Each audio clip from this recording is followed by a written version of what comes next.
Why are we cautious about hybrid items like Gunblade? One of the things about hybrid items is that hybrid for most characters is fake. And so what I mean by that is a lot of people think, ooh, hybrid, I can build all these different items. And sometimes that works. Like, I think Kaisa hybrid actually works really well. Like, the designer of Kaisa, I think, successfully achieved like a true hybrid character over the years.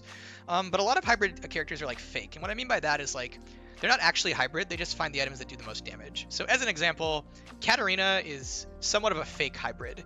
She's not really building hybrid to be hybrid, she's building hybrid if it does the most damage. And she just like does the math equation, finds out what the most damage is, and then builds it. And so in a world where like that type of hybrid is like the prevalent thing in League, there's not actually a lot of value in hybrid items because when you're creating a hybrid item, you're not actually creating an item that like allows a character to be a hybrid, and more often you're creating an item that just says this is just OP on characters who have AD and AP ratios, and therefore they will build it because damage. And so it's not that hybrid items are inherently bad, but it's just like they don't actually, in a lot of cases, really support the characters in the way you'd expect.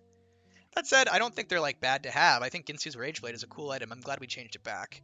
And I do think that an item like Gunblade could exist. I think the problem with Gunblade wasn't the fact that it was a hybrid. The problem with Gunblade was its active. The reason Gunblade was deleted and the reason we didn't like it is giving characters a targeted slow like Gunblade had was actually very, very problematic. It was so problematic that like we would literally not give characters AD or AP ratios purely so they wouldn't build Gunblade.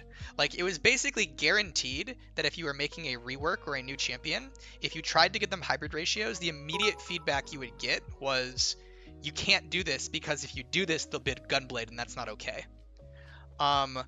And so we actually had this item that was like preventing us from making hybrid characters because it was so problematic on any character who could build it.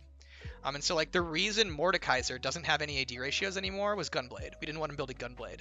The reason Evelyn doesn't have any AD ratios anymore was Gunblade. We didn't want her building Gunblade after the rework. I got a ton of feedback during Kale's development that I should be careful of Gunblade. And my response to it was like, well, I guess she'll just be OP with it. But like, it was a very strong item on Kale. Like, and you had to think about Kale in terms of she could just target and slow you. Same thing with Katarina, stuff like that. Wukong, when I was doing the Wukong rework, we made his AP ratios that I gave him, which is like 1, pretty low initially, because we were like, we don't want him building Gunblade. And then I buffed them after he came out because it turns out Gunblade was pretty bad on him. But it's like, the thing I'm getting at is like, Gunblade actually had a really lot of negative outcomes on the game as a whole.